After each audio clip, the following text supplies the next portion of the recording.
Pessoal, então como a gente viu, a nossa tabela periódica ela é organizada pelo número crescente de número atômico.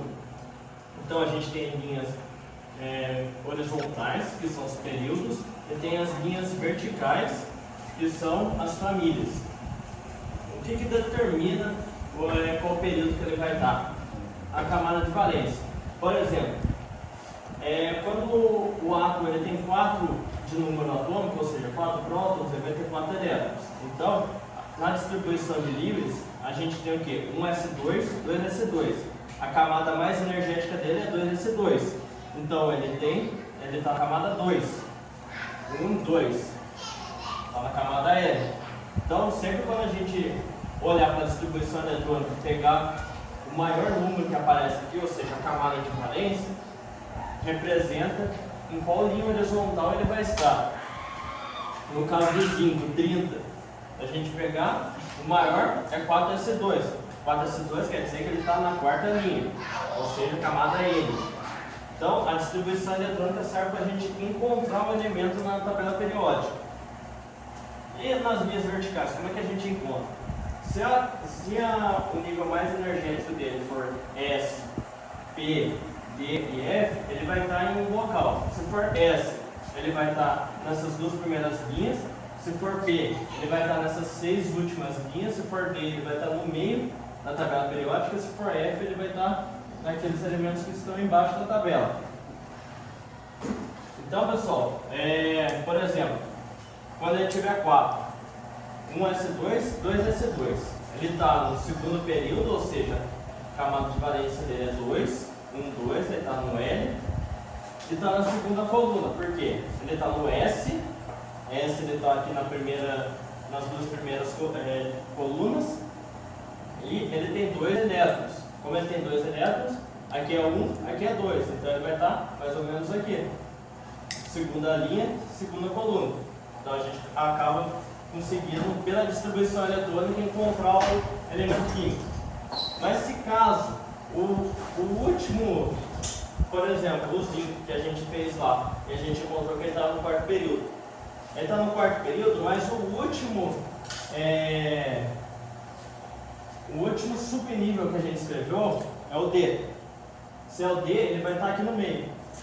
Então, para a gente localizar, a gente tem que sempre utilizar como referência o último subnível que a gente utilizou. No caso D, D10, ele vai estar 1, 2, 3, 4, 5, 6, 7, 8, 9, 10. Ele vai estar aqui, na última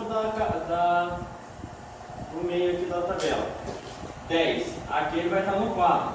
1, 2, 3, 4. Então ele vai estar aqui. Quarta linha é 12ª coluna. Por quê? A tabela periódica ela tem 18 colunas, contando todas as colunas. Então, se a gente conta 2 do S, 10 do D. Então, ele está na 12ª coluna. Está bem aqui, o zinco.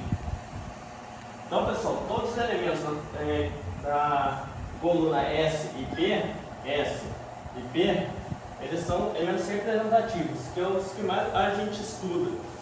O D são os metais de transição e o F são transição interna. Os que mais a gente utiliza é o do S e o P aqui. Então, os representativos, ou seja, que tem S e P, eles podem ser chamados de metais alcalinos, ou seja, na primeira coluna metais alcalinos cremosos na segunda coluna, nas 6A, que é a coluna 16, 12, 13, 14, 15, 16. 6A, eles são os calcogênios, 7A, halogênios e 8A são os gases nobres. Então, eles são chamados, os do S1 e o S2, eles são metais porque eles têm brilho e conduzem corrente elétrica. Esses daqui, ó, do P1 até o P5, eles são ametais porque eles não têm brilho e não conduzem corrente elétrica. E os gases nobres são os gases estáveis, ou seja, eles dificilmente fazem ligação química. São os do P igual a 6. A maioria dos elementos da tabela periódica eles são sólidos à temperatura ambiente. 2 são líquidos, gás, a gente tem a família 8A, que é dos gases nobres, o hidrogênio, o oxigênio, o flúor, o nitrogênio e o cloro.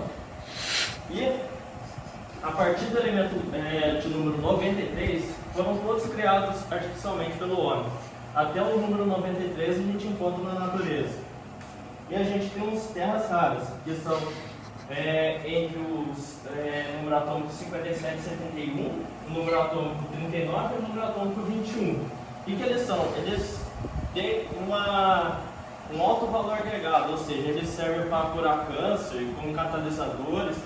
Então eles têm muita utilidade e como eles têm pouca disponibilidade na natureza, eles acabam tendo um alto valor. Tudo bem? Sim. Todo mundo agora consegue encontrar o elemento químico na tabela periódica? Sim. Então, ó, isso daqui é primordial. A gente tem que saber fazer distribuição eletrônica para conseguir encontrar o elemento químico na tabela.